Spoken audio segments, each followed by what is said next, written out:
Ah non mais ça a encore un coup de ma femme, elle sait pas se servir dans l'embrayage. Du coup c'est mon beau-frère Gérard qui me dit tiens, va voir Dominique, il paraît que vous êtes un vrai pro de la mécanique, un as des as, le roi. Il en pense quoi ce bon vieux Dominique? C'est bon, c'est réglé. Vous êtes gentil ma petite dame, mais appelez-moi Dominique parce que... Enfin c'est moi Dominique. Et puis c'est pas l'embrayage, c'est la courroie. Ah. Ouais. Parce que... Bah ouais. Du coup, pardon monsieur, madame Dominique. Ouais, Voilà. je vais...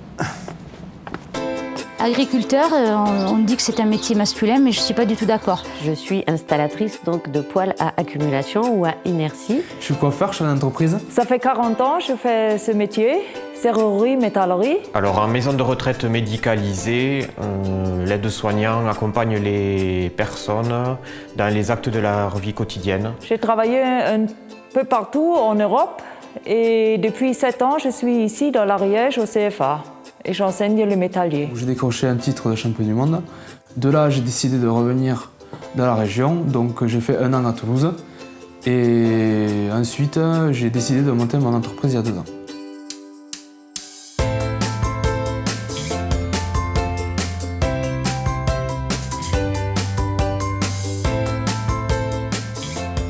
Il y a quelques années, je me suis blessée un genou. Je pouvais rien faire, je restais à la maison et mon beau-père m'a dit tiens, tu pourrais essayer cette recette de pâtisserie. Je me suis régalée honnêtement. Donc j'ai continué à en faire, à pratiquer souvent à la maison et ensuite, après avoir fini le lycée, j'ai dit tiens, je suis partie en pâtisserie, c'est quelque chose qui me plaît, j'ai envie d'apprendre, j'ai envie de faire quelque chose de mes mains. Ce choix aujourd'hui, c'est d'abord par économie personnelle. J'ai voulu arrêter d'alimenter un foyer jour et nuit et je me suis demandé quelle solution existait. Et là, j'ai découvert le poêle de masse qui existait depuis près de 2000 ans. C'est sur un coup de tête, j'ai pas réfléchi parce que je voulais faire avant tout un métier artisanal, un apprentissage et dont la coiffure m'a attiré plus que les autres métiers. J'ai eu, comme beaucoup de jeunes, après le passage du bac, des interrogations sur mon avenir, qu'est-ce que je voulais faire. Franchement, je ne savais pas du tout même ce que j'avais envie de faire. En fait, je venais de perdre mon emploi. J'ai su qu'il y avait une formation dans ce secteur où il y a quand même de l'avenir, donc je me suis dit pourquoi pas essayer. J'ai choisi ce métier car je voulais apporter une aide aux personnes. Et j'ai choisi la maison de retraite pour qu'en plus du soin technique, il y ait quand même beaucoup de relationnel, vu que nous sommes dans un lieu de vie. J'ai fait ce choix de métier pour revenir sur la terre de mes parents, qui étaient exploitants agricoles. J'ai repris l'exploitation. À 38 ans, j'ai refait une année d'école où j'ai passé mon BPREA, mon brevet de responsable en exploitation agricole, et je me suis installée en suivant. Plutôt bienveillant au départ, que ce soit de la part de mes employeurs, que de mes collègues aussi, qui étaient plutôt à la fois curieuses on va dire. C'est vrai que c'est pas forcément commun de travailler un homme dans ce métier-là. La clientèle réagit positivement au fait que je sois une femme dans le bâtiment. Et quand je leur dis que je pose, que je ramonne les conduits de fumée et que je les installe aussi avec mon collègue, ils sont agréablement surpris. Les résidents n'ont jamais vraiment eu de soucis à ce que ce soit un homme qui prenne soin d'eux, dans de très rares cas, mais en général, tout se passe bien. Tout le monde m'a poussé à le faire, c'est quelque chose que moi j'aimais. Ma mère m'a dit d'accord, tu veux faire ce métier, il n'y a pas de souci. Mais d'abord tu finis ton lycée, tu passes ton bac. Quand un client passe à la porte, écoutez, ils sont surpris de voir un garçon. Ça s'est bien passé, ils l'ont bien. Ça les a pas choqués.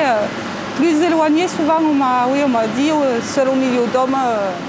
Les collègues et les autres installateurs, surtout en plomberie, qui n'est pas encore très démocratisée au niveau de la présence des femmes dans les équipes, je pense qu'ils sont assez surpris, un petit peu lointains. Et finalement, quand on commence à travailler et qu'on discute, en général, ça se passe très bien. Avec mes collègues au travail, ça se passe très bien. J'ai réussi à m'adapter assez rapidement. Ils ont quand même été gentils, ils m'ont accepté. Moi, j'ai pas ressenti de difficultés particulières par rapport au fait que je sois un homme. Mais comme d'habitude, les femmes, on doit faire nos preuves. Et bien, une fois que les preuves sont faites, il n'y a aucun problème. Après, je pense qu'ils m'attendent tous au tournant, comme on dit. Il y a quand même cette preuve à faire quand on est une femme et qu'on exerce un métier d'homme, il n'y a pas à dire. Dans mon métier, ce qui me plaît, qui me motive en fait, c'est déjà c'est intéressant. On voit la transformation de la pièce, on fait différentes pièces. On manipule après des decks, on voit les programmes. C'est tout un ensemble en fait, c'est intéressant. C'est la mode avant tout, parce que la mode elle est toujours en train de se développer et elle change toujours. Donc nous, ça nous permet de changer toujours de technique et toujours d'évoluer. Donc ça qui nous permet d'être toujours à la page et avant tout d'avancer dans le temps. Voilà. Ce qui me motive, c'est d'y arriver.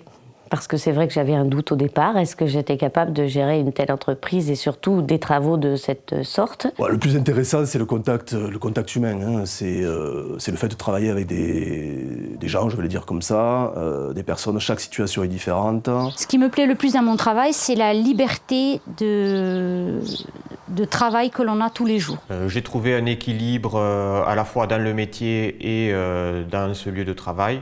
Je suis pleinement épanoui du fait du nombre de relations, des échanges et de la vie en fait que l'on peut trouver dans cet établissement.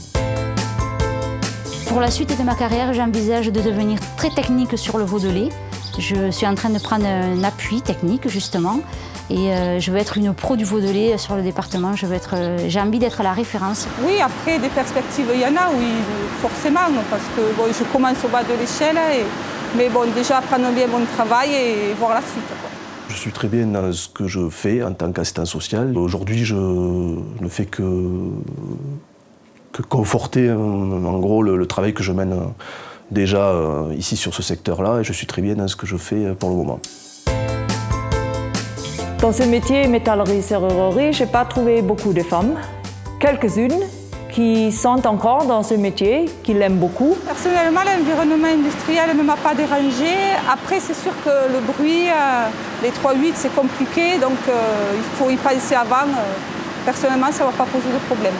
Moi-même, dans l'esprit, je restais encore avec quelque chose ancré, comme quoi l'usinage, c'est un métier d'homme.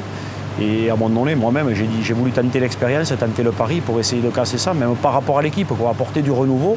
Et ça s'est avéré payant, ça a été un essai vraiment concluant. Je n'ai pas ressenti qu'il y avait des réticences. L'intégration des filles dans l'apprentissage avec les garçons, c'est quelque chose qui est assez facile, parce que c'est une relation qui se fait assez bien. Katia, aujourd'hui, elle a réussi son CQPM, elle a été embauchée et elle fait qu'apprendre, elle est polyvalente, elle connaît au moins 5 ou 6 machines aujourd'hui et c'est quelqu'un de très important dans l'atelier. Le choix d'intégrer des femmes dans mon laboratoire s'est fait par le biais du hasard, puisque c'est elles qui ont postulé à ce poste-là et donc je n'ai pas du tout refusé. Aujourd'hui, je reçois un nombre de CV beaucoup plus important venant de femmes que d'hommes. Donc il est vrai que je regarde les CV émanant des hommes beaucoup plus attentivement. Néanmoins, je garde toujours ce critère de compétence qui est le plus important. Et je garde mon objectif d'avoir un certain équilibre dans la structure parce que je pense que c'est important pour les personnes accompagnées car c'est le reflet de la vie en général. Après, dans mes classes, j'avais une fille qui s'est bien débrouillée, qui était acceptée par ses collègues.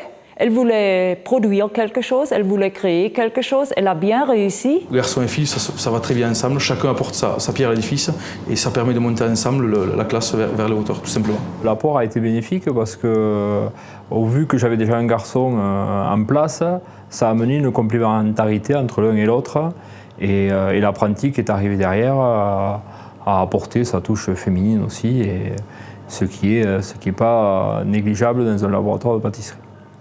En voulant changer complètement de métier, la personne va mettre encore plus d'énergie à s'intégrer dans ce métier. Pour Katia, ça s'est très bien passé et je ne vois pas pourquoi, à un moment donné, ça ne se passerait pas de la même manière pour une autre personne. Pour moi, le métier d'aide-soignant n'a pas de sexe. Alors, un jeune garçon, moi, ce que je lui conseille, c'est s'il est passionné, c'est d'avancer et de ne pas s'occuper des préjugés et sans regarder ce qui se passe derrière lui. Allez-y, c'est archi possible. Il y a des choses où on est vraiment plus efficace que les garçons dans les tâches et du coup ça se ressent sur tout le chantier. On met la bonne humeur, on change l'état d'esprit du chantier et je crois que c'est vraiment une valeur ajoutée pour les clients et pour les patrons et pour et pour tout le monde. Oui, il faut foncer, il faut faire ce métier. Pour que la mentalité change, il faut que les filles se présentent, qu'ils deviennent plus actifs. Ils se présentent dans les entreprises pour demander quelques jours de stage. Après, il faut que les écoles s'engagent plus, montrer aux filles que le travail manuel, ça a du futur. Ils sont cherchés, on cherche dans l'artisanat. En Allemagne, il y a un bon projet. Chaque année, il y a un Girls' Day. C'est une journée qui est dédiée aux filles. Les écoles et les entreprises se mettent ensemble. Ils choisissent un jour où les filles peuvent entrer dans une entreprise.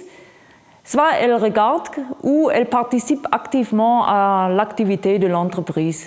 Oui, j'inciterai des jeunes ou des demandeurs d'emploi à aller dans cette voie parce que déjà il y a pas mal de besoins. Hein. On est très peu d'hommes à exercer ce métier. Pour donner un ordre d'idée, c'est 95% de femmes, 5% d'hommes. Donc forcément, pour les employeurs, dans les institutions, dans les associations, c'est un atout. Donc c'est important de le savoir. Ce métier, déjà c'est un métier d'avenir et ça n'a pas l'image qu'on peut avoir, ça a beaucoup évolué, c'est facilité et c'est largement possible et intéressant en fait. Donc je dirais à des filles qui aimeraient donc venir dans ce métier, dans tous les métiers alimentaires, surtout la pâtisserie, qu'il faut qu'elles foncent, qu'il ne faut pas se dire que la pâtisserie c'est un métier d'homme. Non, il faut arrêter ce stéréotype, c'est fini, stop. Il faut se dire non, les filles, on est courageuses, on peut le faire. Il faut juste oser le faire.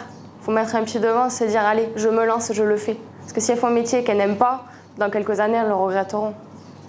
Après, ça reste toujours les mêmes choses qui reviennent. Les femmes, on dit toujours qu'elles sont plus minutieuses que des hommes. Posé, calme et réfléchi. Ça se dit et ça se dira toujours, je pense. Ça permet d'arriver à avancer, résoudre tes problèmes dans un bon climat, je dirais, serein.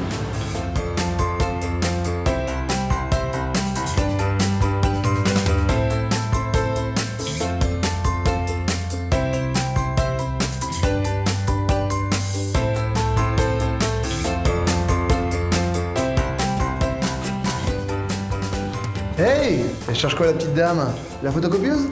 Non, je cherche mon bureau, je suis la nouvelle directrice. Vous voulez un petit café?